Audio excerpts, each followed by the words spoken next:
एक ही वैल्यू ज़्यादा होने का मतलब वायर मोटा होगा। इलेक्ट्रॉन किसी भी कंडक्टर के अंदर जितना ज़्यादा कोलिजन करता है उस कंडक्टर का रेजिस्टेंस उतना ही ज़्यादा होता है। अब क्योंकि रेजिस्टिविटी मटेरियल की प्रॉपर्टी है तो वो ऑब्जेक्ट के लेंथ, एरिया और शेप पे डिपेंड नहीं करती। तो स्टार्ट करते हैं, कुछ टर्मिनोलॉजी पहले करते हैं, कुछ टर्म्स के बारे में पहले देखते हैं। ठीक है, सबसे पहला टर्म है रेजिस्टर। रेजिस्टर रेजिस्टर रेजिस्टर एक डिवाइस है। रेजिस्टेंस इस डिवाइस की प्रॉपर्टी है। Resistor is a device and resistance is the property of this device. ठीक है, तो सबसे पहले लिखो रेजिस्टर के बारे में कि रेजिस्टर क्या होता है। What is resistor? A component in an electric circuit which offers resistance। Resistance का मतलब क्या होता है? अपोजिशन। ठीक है, किसी चीज़ को ये अपोज करता है। तो क्या चीज़ को अपोज करता है? ये इलेक्ट्रॉन्स के फ्लो को अपोज करता है। ठीक है, तो ब्रैकेट में लिख लेना opposition to the flow of electrons, to the flow of electrons, to the flow of electrons constituting electric current, constituting electric current is known as resistor।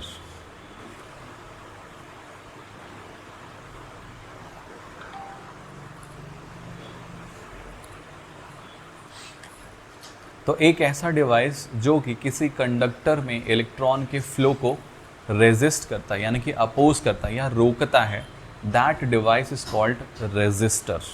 ठीक है, और रेजिस्टेंस जो होती है वो रेजिस्टर की प्रॉपर्टी होती है। ठीक है, क्लियर है?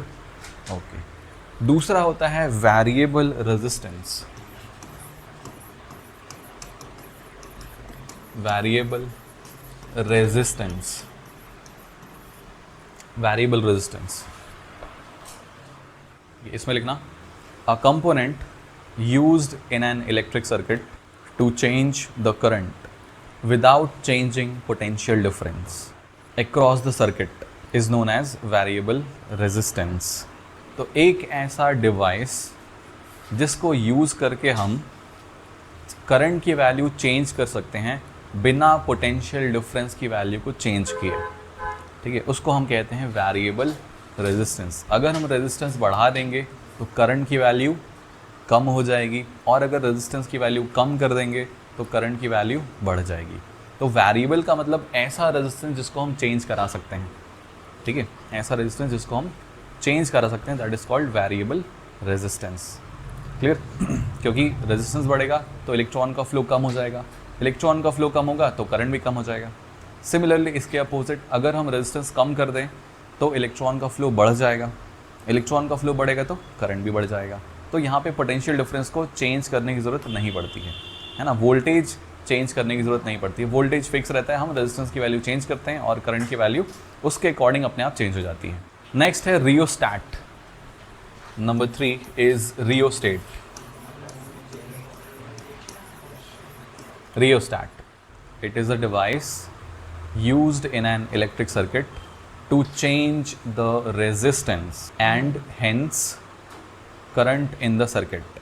It means rheostat acts as a variable resistance of unknown value in the circuit. Okay. अब कुछ ऐसी चीज़ें जिसके बारे में तुम लोग जानते हो। नेक्स्ट है गुड कंडक्टर। गुड कंडक्टर्स, ये गुड कंडक्टर्स को गुड कंडक्टर्स क्यों कहते हैं? अच्छा, कंडक्टर और इंसुलेटर जानते हो? हाँ सर। क्या होते हैं कंडक्टर्स? कंडक्टर जो पास होने में देते हैं इलेक्ट्रिसिटी, फायर और कुछ भी। ओके, कंडक्टर जहाँ पे इलेक्ट्रॉन फ्री होते हैं और वहाँ से वो कंडक्टर में से इलेक्ट्रिसिटी फ्लो हो सकती है। इंसुलेटर में फ्री इलेक्ट्रॉन्स नहीं होते हैं और उसमें से इलेक्ट्रिसिटी वगैरह पास नहीं हो सकती है। ठीक है, अच्छा, एक होते हैं गुड कंडक्टर्स, एक होते हैं बैड कंडक्टर्स। इंसुलेटर्स।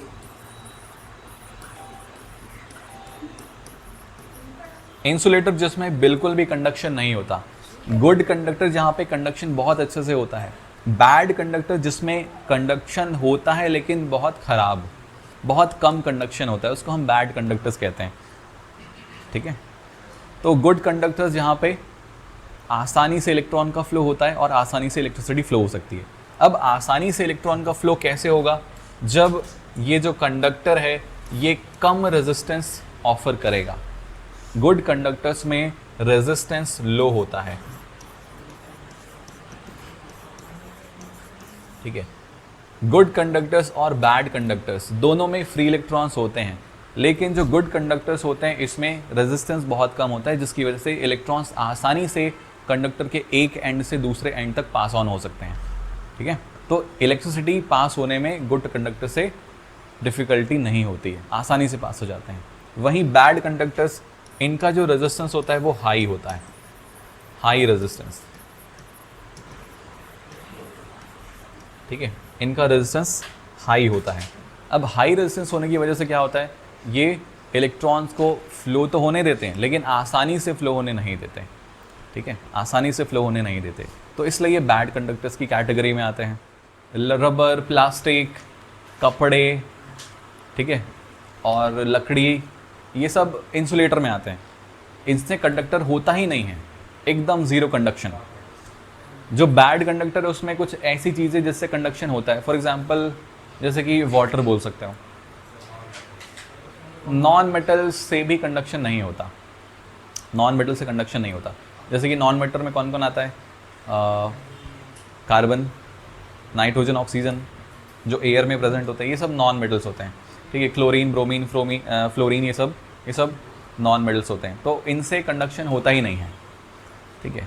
किन से कंडक्शन होता है, sodium, lithium, scandium, manganese, iron, निकल, कॉपर, गोल्ड, सिल्वर, इन सब से कंडक्शन होता है। तो इनको कंडक्टर की कैटेगरी में रखा जाता है। तो गुड कंडक्टर्स में क्या क्या हो सकते हैं, जो बहुत अच्छे कंडक्टर है, जैसे कि गोल्ड है, सिल्वर है, कॉपर है, ये बहुत अच्छे कंडक्टर्स हैं। बैड कंडक्टर्स में क्या क्या हो सकते हैं, जितने भी अलॉयज़ होते हैं, अलॉय समझते हो, कई सारे मेटल्स को मिक्स कर देते हैं, जैसे कि स्टील एक अलॉय है, बट वो उतना अच्छा कंडक्टर नहीं है, ठीक है, उतना अच्छा कंडक्टर नहीं है। टंगस्टन है, वो भी अच्छा कंडक्शन नहीं है। ऐसी चीज़ें जो कि हीटर्स में इस्तेमाल करते हैं, हीटर जानते हो, इलेक्ट्रिक हीटर, नहीं जानते, पानी गर्म करने का जो रॉड आता है ना, वो बैड कंडक्टर है, उसको बैड कंडक्टर की कैटेगरी में रखेंगे। क्यों बैड कंडक्टर की कैटेगरी में रखेंगे, क्योंकि उसका रेजिस्टेंस हाई होता है। अब ऐसे मटेरियल जिनका रेजिस्टेंस हाई होता है उसमें हीट ज़्यादा जनरेट होती है, उसमें इलेक्ट्रिसिटी पास करवाते हैं तो हीट ज़्यादा जनरेट होती है। अब इसके बाद है इंसुलेटर। नंबर 6 है इंसुलेटर।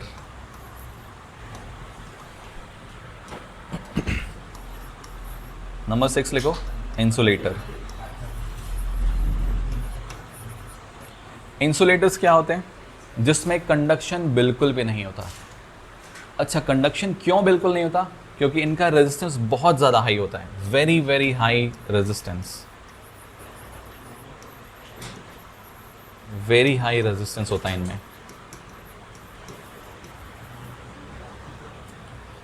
अब देखते हैं कॉज ऑफ रेजिस्टेंस।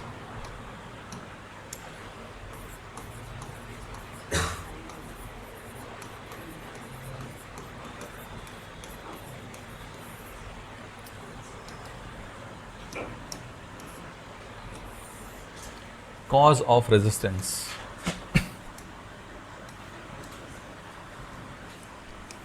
तो ये मान लो एक कंडक्टर है, इसके अंदर बहुत सारे क्या होंगे, इसके अंदर बहुत सारे एटम्स होंगे, राइट।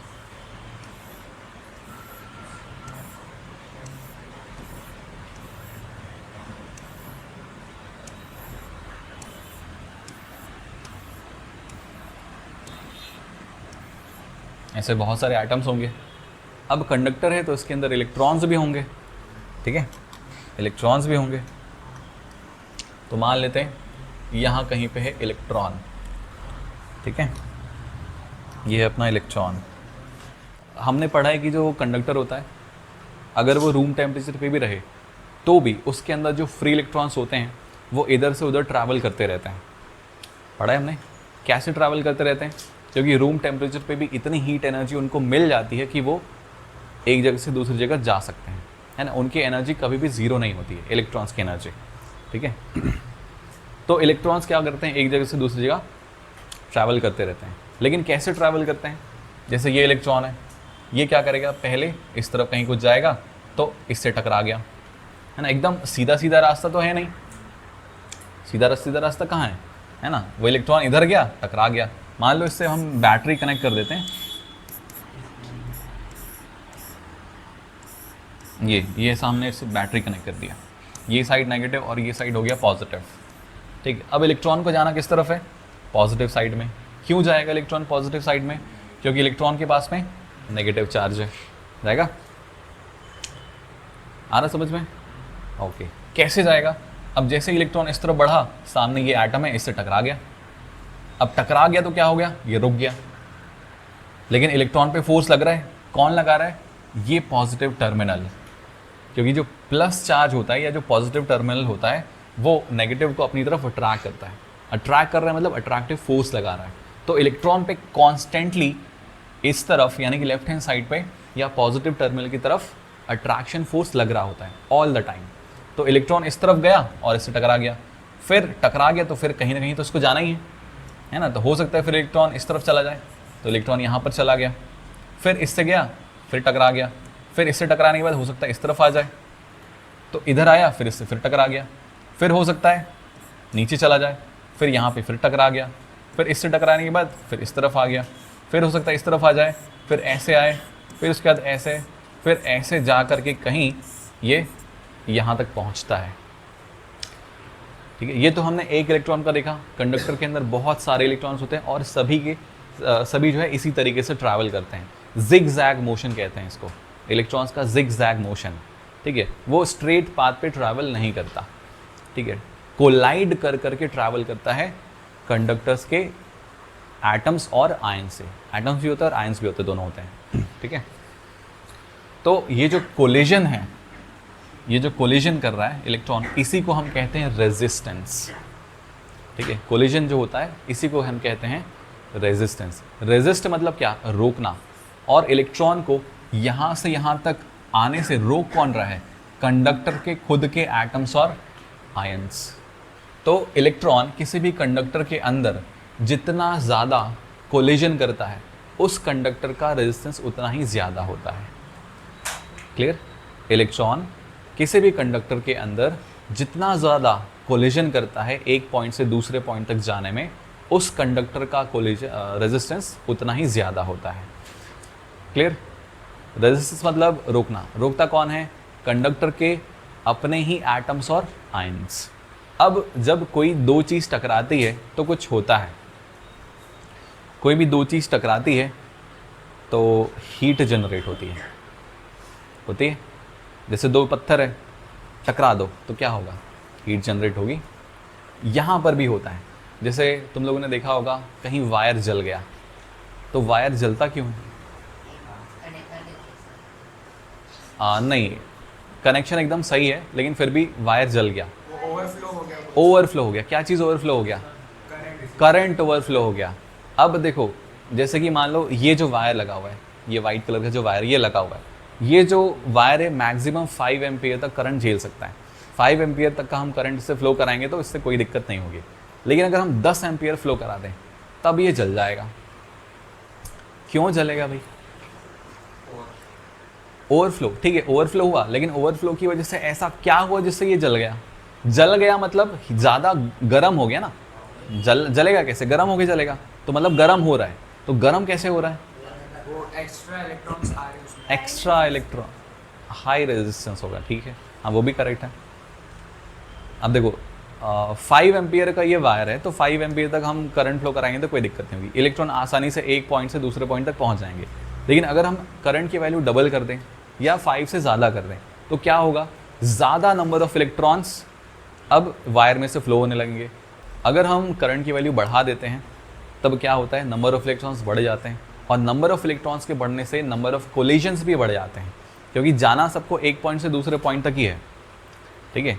तो अब पहले क्योंकि कम इलेक्ट्रॉन्स आ रहे थे तो वायर से इतना कोलिजन हो रहा था कि ये आसानी से उसको झेल ले रहा था। लेकिन अब क्या हो गया, अब नंबर ऑफ इलेक्ट्रॉन्स डबल हो गए। डबल हो गए तो क्या होगा, कोलिजन भी डबल हो गया। कोलिजन डबल हो गया तो क्या होगा, हीट ज़्यादा जनरेट होगी, और हीट ज़्यादा जनरेट होने से वो जल जाएगा। क्लियर? समझ लो एक हाईवे है या एक रोड है, उसमें भीड़ भाड़ ज़्यादा हो गई। ज़्यादा हो गई तो क्या होगा, एक दूसरे से सब टकरा कर चलेंगे। ठीक है, वैसे यहाँ पर भी होता है। तो नंबर ऑफ इलेक्ट्रॉन्स बढ़ने से क्या होता है, नंबर ऑफ कोलिजन्स बढ़ जाते हैं। नंबर ऑफ कोलिजन्स बढ़ने से क्या होता है, ज़्यादा हीट जनरेट होती है, और उसी वजह से जो वायर है वो जलते हैं। क्लियर? ओके। अब एक और चीज़ सुनोगे, गर्मी में वायर ज़्यादा जलता है। क्यों गर्मी में वायर ज़्यादा जलता है? क्योंकि गर्मी में टेम्परेचर ज़्यादा होता है या हीट एनर्जी ज़्यादा होती है, तो इलेक्ट्रॉन्स के पास भी एनर्जी ज़्यादा हो जाती है। भाई इलेक्ट्रॉन अल्टीमेटली जो हीट एनर्जी वो कहाँ तक जाएगी, इलेक्ट्रॉन तक जाएगी, तो उनकी एनर्जी ज़्यादा होगी। तो अगर इलेक्ट्रॉन की एनर्जी ज़्यादा होती है तो वो ज़्यादा स्पीड से ट्रैवल करने लगते हैं।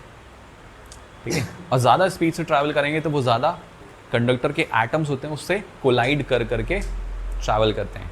बेसिकली अगर एनर्जी ज़्यादा हो गई तो कोलिजन बढ़ जाता है। कोलिजन बढ़ने से और ज़्यादा हीट जनरेट होती है, जिससे कि वायर जल्दी जलता है। क्लियर हुआ? तो कॉज ऑफ रेजिस्टेंस समझ में आया।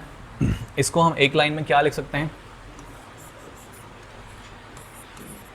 Collision of electrons with the atoms or ions of the conductor। ठीक है, ये है रेजिस्टेंस का रीजन। ठीक है, या कॉज। ये कॉज ऑफ रेजिस्टेंस हमने देख लिया। ठीक है, अब ये देखते हैं कि रेजिस्टेंस क्या क्या चीज पे डिपेंड करता है।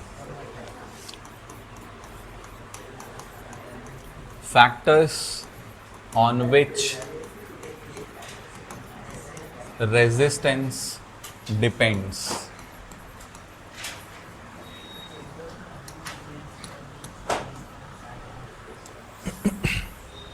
कौन कौन से फैक्टर्स हैं जिन पे रेजिस्टेंस डिपेंड करता है? तो सबसे पहला फैक्टर है जो रेजिस्टेंस है वो लेंथ ऑफ कंडक्टर के डायरेक्टली प्रोपोर्शनल टू होता है। लेंथ ऑफ कंडक्टर पे डिपेंड करता है, मतलब कंडक्टर का लेंथ जितना ज़्यादा रहेगा रेजिस्टेंस भी उतना ही ज़्यादा होगा। क्यों ज़्यादा होगा? क्योंकि अगर कंडक्टर ज़्यादा लंबा होगा तो रेजिस्टेंस को एक पॉइंट से दूसरे पॉइंट तक उतना ही ज़्यादा ट्रैवल करना पड़ेगा। इसको बोलते हैं प्रोपोर्शनल टू का साइन। ये प्रोपोर्शनल टू है, और यहाँ पे जो R है वो L के डायरेक्टली प्रोपोर्शनल टू है। इसका मतलब ये कि L जितना ज़्यादा होगा R भी उतना ही ज़्यादा होगा। L मतलब लेंथ ऑफ कंडक्टर। ठीक है, ये भी लिख देता हूँ मैं, लेंथ ऑफ कंडक्टर।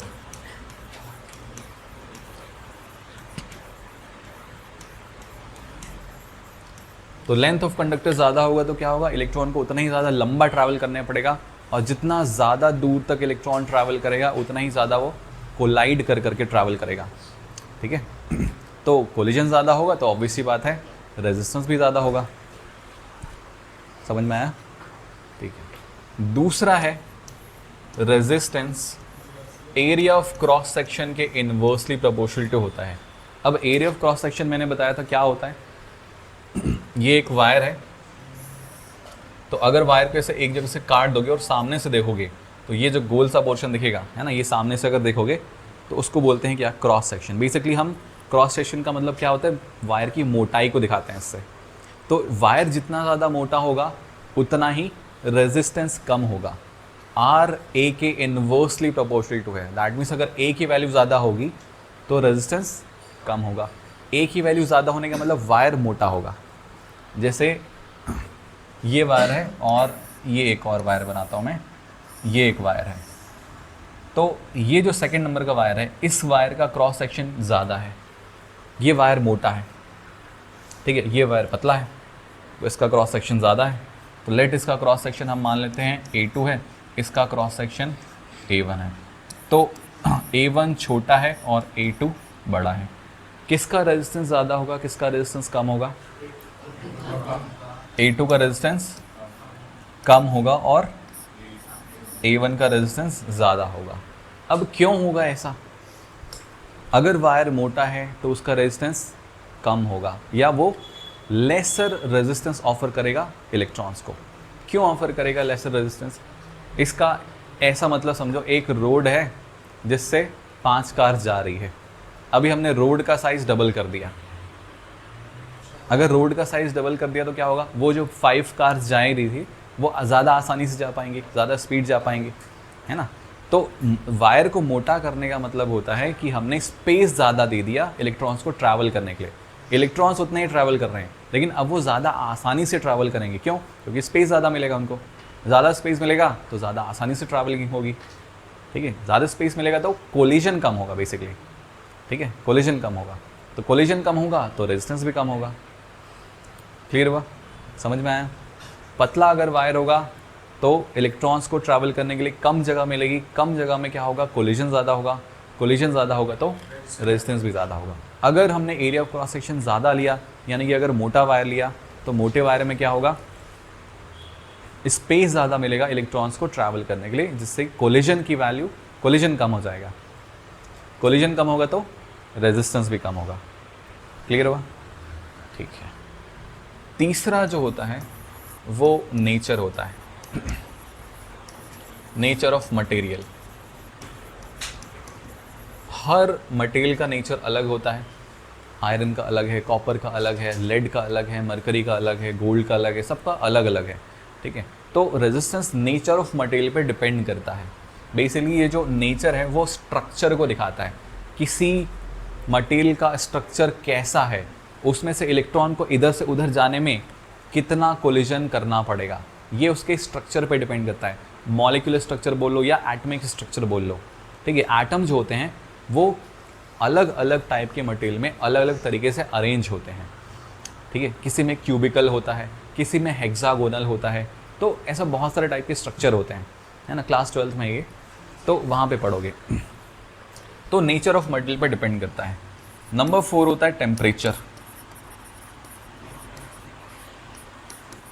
टेम्परेचर पे डिपेंड करता है।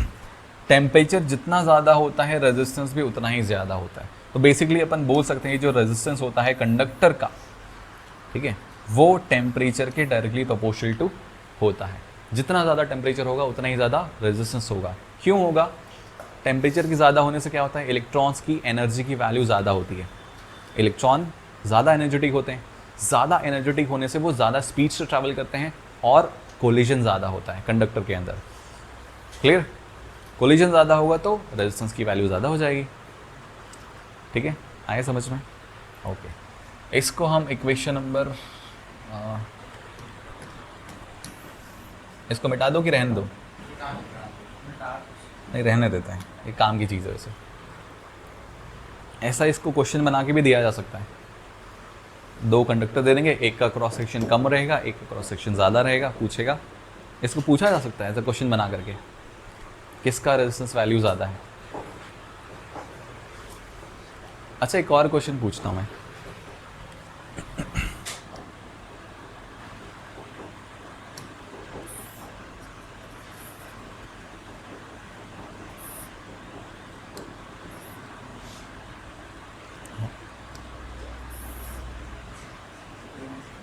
ये 2 कंडक्टर्स हैं, इसमें से किसका रेजिस्टेंस ज़्यादा होगा?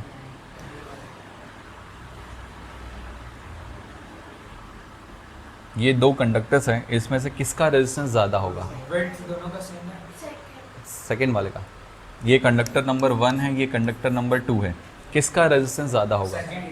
इसका रेजिस्टेंस R1 है, इसका रेजिस्टेंस R2 है। R2 का ज़्यादा होगा। क्यों R2 का ज़्यादा होगा? लेंथ ज़्यादा है। लेंथ ज़्यादा है तो रेजिस्टेंस भी ज़्यादा होगा। यहाँ पे देखो हमने पढ़ा हुआ है R directly proportional to L, तो अगर L ज़्यादा होगा तो R भी ज़्यादा होगा। समझ में आया? ओके। तो ये 4 चीज़ें हैं जिस पे रेजिस्टेंस डिपेंड करता है। Length, area of cross section, property या नेचर बोल सकते हैं, और टेम्परेचर। अब इसका एक फॉर्मूला है, उसको डिराइव करेंगे।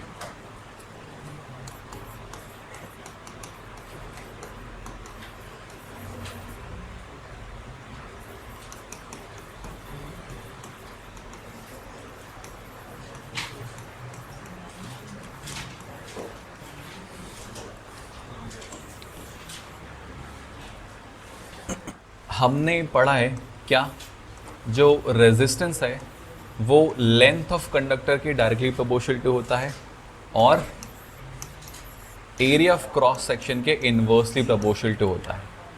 ठीक है, अगर हम इन दोनों को कंबाइन कर दें, कंबाइनिंग 1 and 2, अगर हम इन दोनों एक्सप्रेशंस को कंबाइन कर दें तो क्या लिख सकते हैं, R proportional to L upon A, R L के डायरेक्टली है और A के इन्वर्सली प्रोपोर्शनल टू है, लिख सकते हैं। इस प्रोपोर्शनैलिटी के साइन को हटाते हैं तो एक कांस्टेंट लगता है रो, इसका नाम है रो, RHO। ठीक है, रो।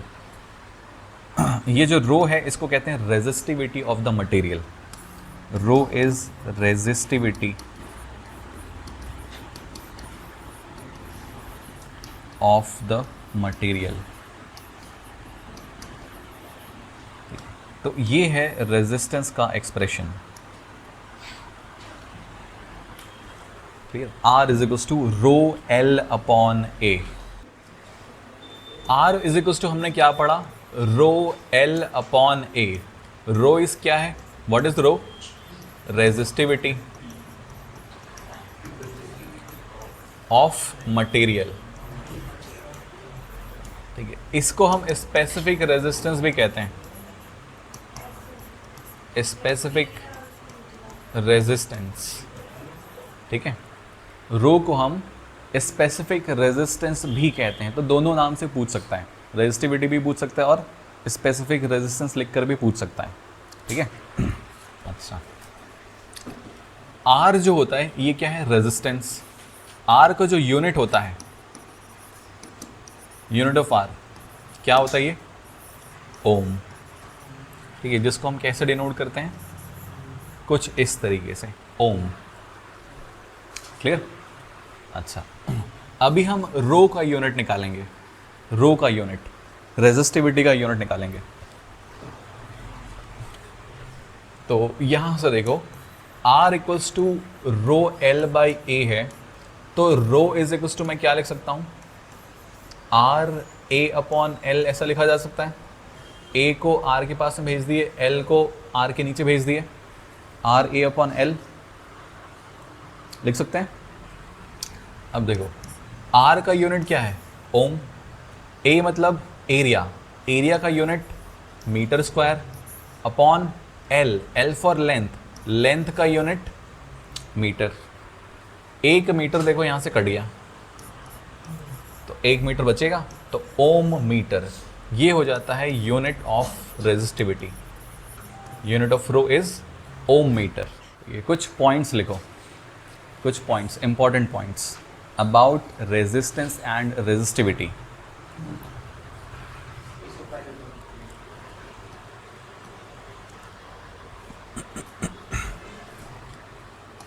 पॉइंट नंबर 1,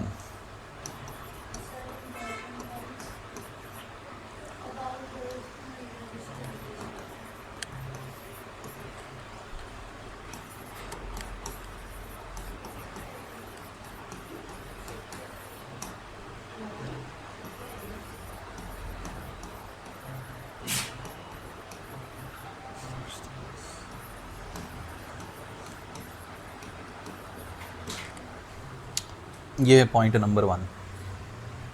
पॉइंट नंबर 2 है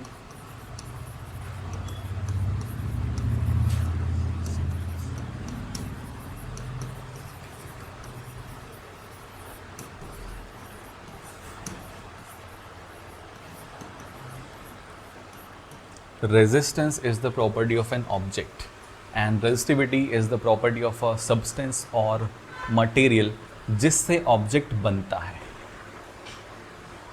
ठीक है, दोनों में डिफरेंस है। सब्सटेंस या मटेरियल अलग चीज़ है और ऑब्जेक्ट अलग चीज़ है। ऑब्जेक्ट किसी मटेरियल से बनता है। जो रेजिस्टिविटी है वो कुछ चीज़ों पे डिपेंड करती है और कुछ चीज़ों पे डिपेंड नहीं करती। तो पहले बताते हैं क्या चीज़ पे डिपेंड करती है। Depends on, resistivity depends on, सबसे पहला नेचर, ये नेचर ऑफ मटेरियल पे डिपेंड करती है, ठीक है। दूसरा, ये टेम्परेचर पे भी डिपेंड करती है, टेम्परेचर पे डिपेंड करती है।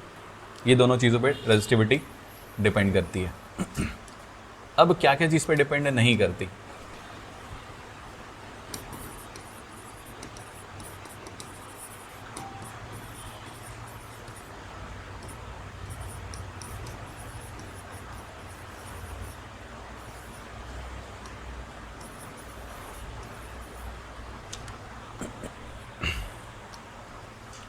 लेंथ पे डिपेंड नहीं करती, लेंथ ऑफ कंडक्टर पे डिपेंड नहीं करती। दूसरा, एरिया ऑफ क्रॉस सेक्शन पे डिपेंड नहीं करती। तीसरा, शेप, शेप पे भी ये डिपेंड नहीं करता, रेजिस्टिविटी, ठीक है, नहीं करता है। किस पे डिपेंड करता है? नेचर पे डिपेंड करेगा और टेम्परेचर पे। किस पे नहीं करेगा? लेंथ पे नहीं करेगा, एरिया पे नहीं करेगा और शेप पे नहीं करेगा। रेजिस्टिविटी है ये रेजिस्टिविटी है, इसलिए मैंने बताया रेजिस्टेंस अलग है, रेजिस्टिविटी अलग है। अब है रेजिस्टेंस।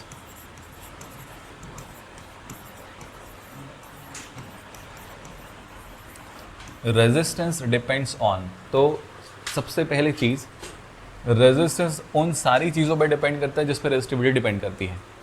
रेजिस्टिविटी क्या चीज़ पर डिपेंड करती है? नेचर और टेम्परेचर। तो रेजिस्टेंस भी इन दोनों चीज़ों पर डिपेंड करता है। और इसके पहले हमने पढ़ लिया है कि जो रेजिस्टेंस है वो लेंथ पे भी डिपेंड करता है, एरिया ऑफ क्रॉस सेक्शन पे भी डिपेंड करता है और शेप पे भी डिपेंड करता है, सब पे डिपेंड करता है। रेजिस्टेंस इन पांचों चीज़ों पे डिपेंड करता है, ठीक है। तो पहला क्या? Nature, nature of material, nature पे भी डिपेंड करेगा। दूसरा, टेम्परेचर पे भी डिपेंड करेगा। तीसरा, लेंथ पे भी डिपेंड करेगा। चौथा, एरिया ऑफ क्रॉस सेक्शन पे भी डिपेंड करेगा। पांचवा, शेप पे भी डिपेंड करेगा। Resistivity is the property of a substance और मटेरियल। किसी मटेरियल की प्रॉपर्टी होती है रेजिस्टिविटी, और रेजिस्टेंस क्या होता है? किसी ऑब्जेक्ट का, ऑब्जेक्ट की प्रॉपर्टी होती है। दोनों चीज़ें अलग है।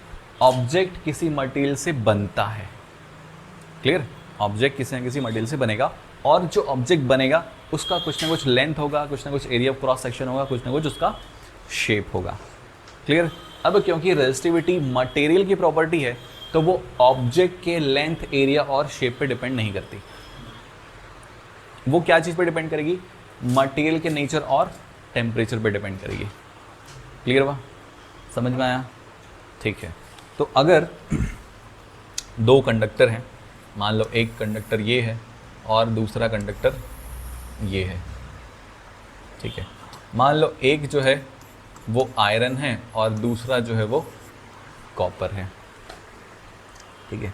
दोनों का हम शेप को सेम ले लेते हैं, राइट? शेप, साइज, लेंथ दोनों का सेम है, ठीक है। एक का रेजिस्टेंस R1 है, एक का रेजिस्टेंस R2 है, एक का रेजिस्टिविटी ρ1 है, एक की रेजिस्टिविटी ρ2 है, क्लियर? इस केस में क्या R1 और R2 दोनों सेम रहेंगे? क्या रेजिस्टिविटी 1 और रेजिस्टिविटी 2 दोनों सेम रहेगी? नहीं रहेगी ना, मटेरियल मटेरियल अलग है तो रेजिस्टिविटी भी अलग रहेगी और रेजिस्टेंस भी अलग अलग रहेगा। क्लियर है? समझ में आया? हाँ। Length, area of cross section same, तीनों चीज़ें सेम है ना, लेकिन मटेरियल अलग है तो रेजिस्टेंस भी अलग होगा और रेजिस्टिविटी भी अलग होगी। क्लियर? अच्छा, दूसरा क्वेश्चन।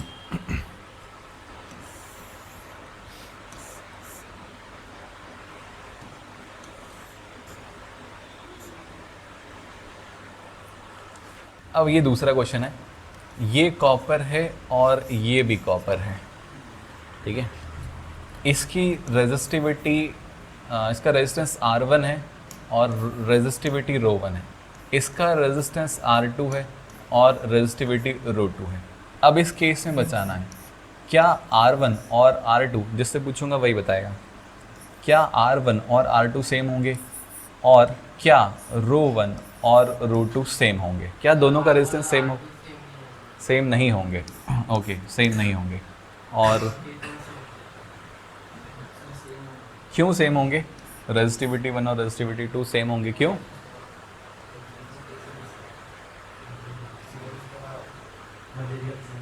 क्योंकि मटेरियल सेम है। ठीक है, ये भी कॉपर है और ये भी कॉपर है, मटेरियल सेम है, तो दोनों की रेजिस्टिविटी सेम होगी, लेकिन दोनों का रेजिस्टेंस अलग अलग होगा। अब अलग अलग क्यों होगा? दोनों का जो रेजिस्टेंस है वो अलग अलग है, इक्वल नहीं है, मतलब अलग अलग है। तो क्यों अलग अलग है? लेंथ अलग अलग है। अच्छा, अब दोनों का लेंथ अलग अलग है तो दोनों का रेजिस्टेंस भी अलग अलग है, तो किसका रेजिस्टेंस ज़्यादा और किसका रेजिस्टेंस कम होगा? R2 ज़्यादा होगा, क्योंकि लेंथ ज़्यादा है, तो R2 is greater than R1। समझ में आया? समझ में आया? Okay, next question.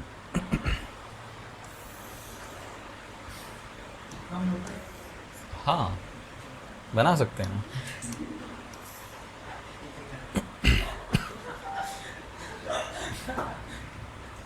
ये एल्यूमिनियम है और ये कॉपर है। नहीं नहीं नहीं, दोनों को सेम ले लेते हैं। ये एल्यूमिनियम है और ये भी एल्यूमिनियम है, ठीक है। इसका रेजिस्टेंस R1 है, रेजिस्टिविटी रो 1 है। इसका रेजिस्टेंस R2 है, रेजिस्टिविटी रो 2 है। अब ये बताओ, क्या R1 और R2 दोनों सेम होंगे? यस। क्या रो 1 और रो 2 दोनों सेम होंगे? सेम होंगे। क्यों सेम होंगे रो 1 और रो 2? दोनों मटेरियल सेम हैं। अच्छा, क्या R1 और R2 सेम होंगे? नहीं होंगे। क्यों नहीं होंगे? हाँ, ये ज़्यादा थिक है और ये कम थिक है, तो दोनों का रेजिस्टेंस इक्वल नहीं होगा, क्योंकि एरिया ऑफ क्रॉस सेक्शन दोनों का सेम नहीं है। लेंथ तो सेम है लेकिन area of cross section same नहीं है, तो सेम नहीं है तो रेजिस्टेंस भी सेम नहीं होगा। तो मतलब किसी का एक का रेजिस्टेंस ज़्यादा होगा, दूसरे का कम होगा। किसका रेजिस्टेंस ज़्यादा होगा? किसका रेजिस्टेंस दोनों में से ज़्यादा होगा? 1 का रेजिस्टेंस ज़्यादा होगा। सोच लो अच्छे से। R2 का मतलब सेकंड वाले का रेजिस्टेंस ज़्यादा होगा, है ना। R2 की वैल्यू ज़्यादा होगी। क्यों ज़्यादा होगी? क्योंकि वो पतला है, पतला वायर ज़्यादा रेजिस्टेंस ऑफर करता है ना। ओके, तो सेकंड वाले का यानी कि R2 बड़ा होगा R1 से। क्लियर है? ओके।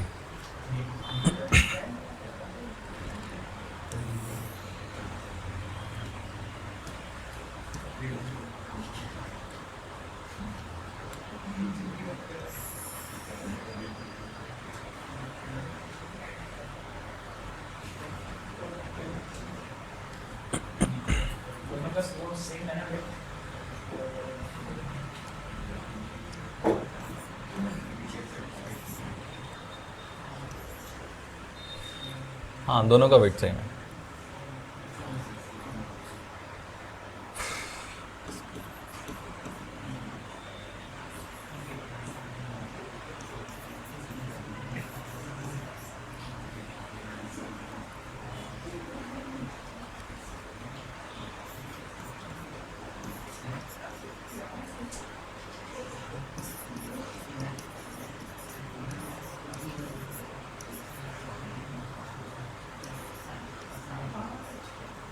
चलो, ये क्वेश्चन है, मैंने सेम मटेरियल के दो अलग अलग ऑब्जेक्ट बनाए हैं, ठीक है। एक का लेंथ कम है, एक का लेंथ ज़्यादा है, और एरिया ऑफ क्रॉस सेक्शन भी मैंने दिया हुआ है।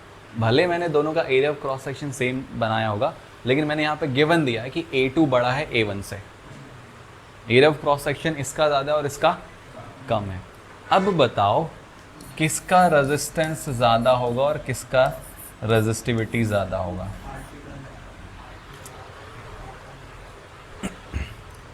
मतलब ज़्यादा क्या होगा, रेजिस्टेंस या रेजिस्टिविटी? दोनों ज़्यादा होगा। R1 का रेजिस्टेंस सबसे ज़्यादा होगा R1 का रेजिस्टेंस ज़्यादा होगा, क्यों ऐसा? क्योंकि उसकी वो साइज कम है। किसके इन्वर्सली प्रोपोर्शनल होता है? एरिया ऑफ क्रॉस सेक्शन, ठीक है। और लेंथ में भी तो डिफरेंस है। दोनों कॉपर से बने हुए हैं तो दोनों की रेजिस्टिविटी तो सेम ही होगी, ठीक है।